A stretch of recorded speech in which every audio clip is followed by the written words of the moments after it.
Okay, so now we're going to use the calculator.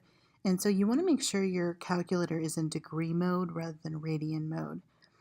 So there's two different ways to measure angles. One of them is radians, one of them is degrees. As you can see on the screen, I had originally had my calculator in radians. I got a negative value for that, which is measuring in radians. We're supposed to be measuring in degrees. So the sine of 30, when you put in 30 as a degree, is 0.5. Radians versus degrees is similar to inches versus centimeters. There's two different ways to measure angles. So the sine, cosine, tangent buttons on a graphing calculator are in the middle of the screen. So I'm calculating the cosine of 30, which rounded to 4 decimal places is approximately 0.8660. And I'm writing approximately to indicate that I have rounded that value. The instructions in the problem said to round to 4 decimal places. The tangent of 30 is approximately 0.5774.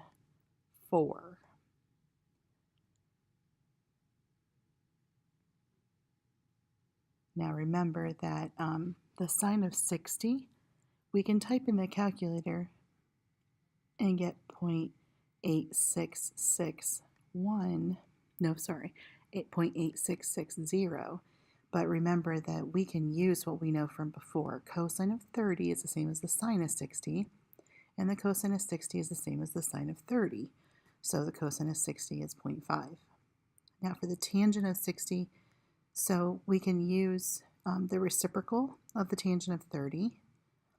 So if you typed in tangent 60, you would see it's 1.7321. Another option is to type in the tangent of 30 and use that button right there, which is the reciprocal button. X to the negative 1 will take your number and flip it over. So if you typed in the tangent of 30, got that value, and then hit that x to the negative 1 button, it'll take that previous number and flip it over. So it's going to give us 1.7321. So two different ways to get the same value.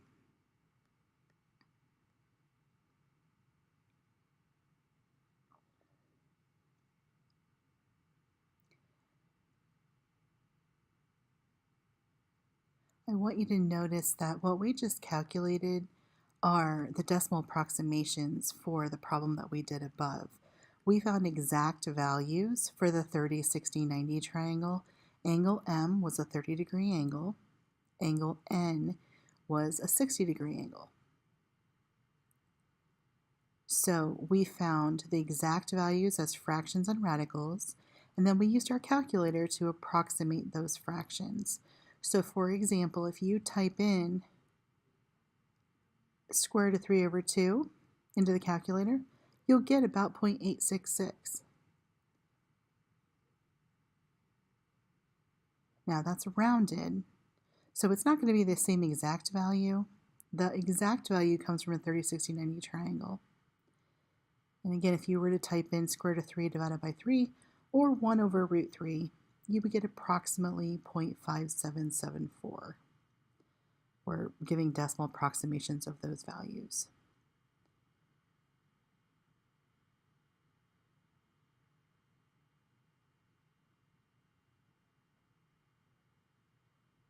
"30, 60, and 45 are the special angles for which you can use a special right triangle to give the sine, cosine, and tangent values. So if it were any other angle measures, you would use your calculator. So you can see from the problem above, sine, cosine, and tangent of 60 could also be found. Okay, so now we're going to solve a triangle. That means find all the missing angles and sides on the triangle. Notice in this problem, we're given one angle measure and one in the hypotenuse. So we can subtract from 90 to get the other angle because the acute angles are complementary, which means that's a 54-degree angle. Now I'd recommend that you use the angle that was given when you go to decide opposite, adjacent, and hypotenuse. Just because if you made a mistake and you subtracted wrong, then it won't compound your issue. So if we start from the 36-degree angle, in relation to the 36-degree angle, we have the opposite, which is on x. The hypotenuse, of course, is the longest across from the 90, and then the adjacent leg is the third side. I'm going to write our SOHCAHTOA, our mnemonic device, just to make sure we don't forget how the sine, cosine, and tangent ratios are defined. So we're going to use the hypotenuse and the 36-degree angle to solve for x.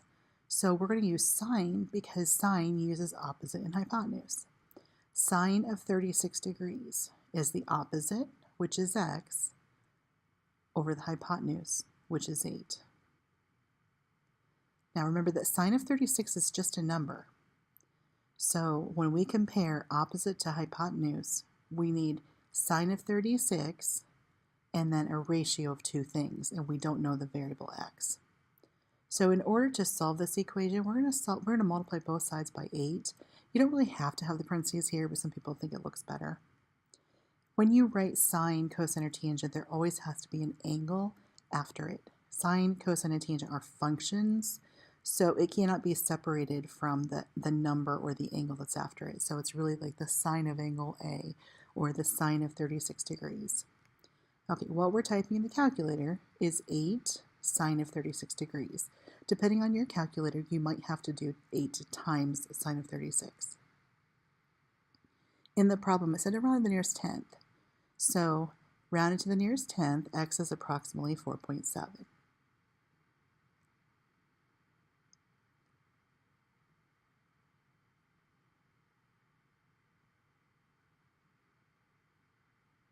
Now, we're going to find y also. So looking for y, we don't care anymore about our x value. We can use the hypotenuse and the 36 degrees to solve for y. So again, I would suggest that you use the number that you know, which is 8 that was given, and the 36 degrees that was given to find the y value. While you could use the 4.7 in your calculation and do tangent, for example, I wouldn't recommend that because if you make a mistake with your x, that will carry over into your y. So I'm going to use cosine because cosine uses adjacent and hypotenuse. So for the 36-degree angle, the cosine of 36 is the adjacent, which is y, over the hypotenuse, which is 8. Same thing as before, we're going to multiply both sides by 8 to cancel that denominator. Again, you don't really have to have parentheses around cosine 36. If you want to, you can. From the calculator, that's telling us that y is approximately 6.5.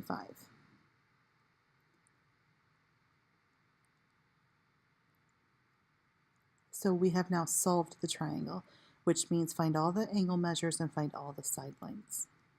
Your other option is to use the Pythagorean theorem after you know two of the sides. So you could say y squared plus 4.7 squared is equal to 8 squared.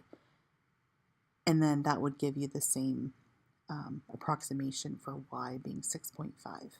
If you use the Pythagorean theorem, it might be slightly different in terms of your answer compared to using trig, but it shouldn't be significantly different. If I can tell it's different due to rounding, as long as you show the work, it's perfectly fine. The rounding difference should be very minimal. Okay, so we're going to find z again by just finding the complement to 38 degrees, which is 52. So we now have z. Now again, I'm going to use the 38-degree angle because that one was given in the problem. So the 38 was given, the 14 was given, and we're going to find the other two sides, x and y. The hypotenuse is y, the opposite is the side with the 14 on it, and the adjacent is the x. So for, again, writing our mnemonic device, SOHCAHTOA, if we do the sine of 38 degrees, we'd be doing the opposite, which is 14, divided by the hypotenuse, which is y. Opposite over hypotenuse is sine. Now this one looks different because the variable is in the denominator. So you have the choice. One option, y is on the bottom, so we need to get the y out of the denominator. One option is it turned into a proportion. Put it over 1 and then cross multiply.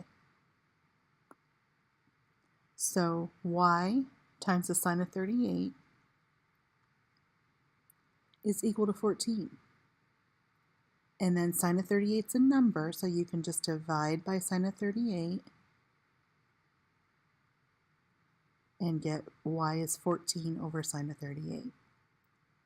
Your other option is to multiply both sides of the equation by the denominator y, and you'll end up at the same place. Y times the sine of 38 equals 14. Now again, sine 38 is a number, so if you divide both sides by sine of 38, that will cancel on the left side with the y. So what you're typing into the calculator is 14 divided by sine of 38.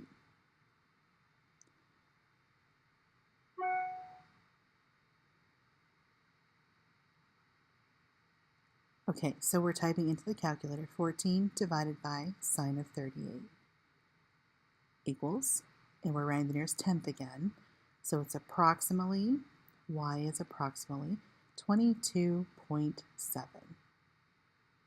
And that's the y value, about 22.7.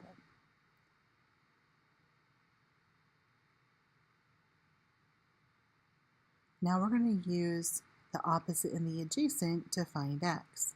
So from 38 degrees, the opposite is 14 and the adjacent is x. Tangent uses opposite and adjacent.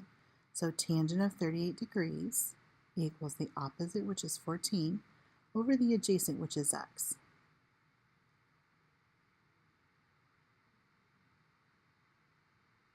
Now again, you can turn into a proportion and cross multiply.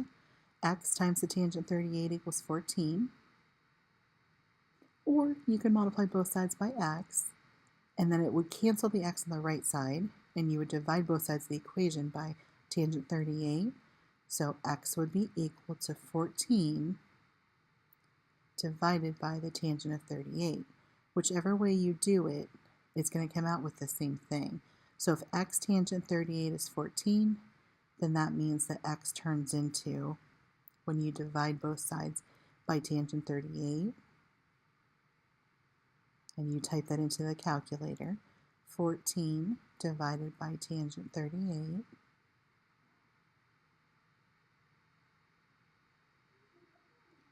the tangent 38 cancels, and 14 over tangent 38 is the exact value. So the approximation for that is 14 divided by tangent 38 equals about 17.9. So x is approximately 17.9. Now again, you could have found x using the Pythagorean theorem. If you found y first, you would use 22.7 and 14 to get the x value, which is the adjacent.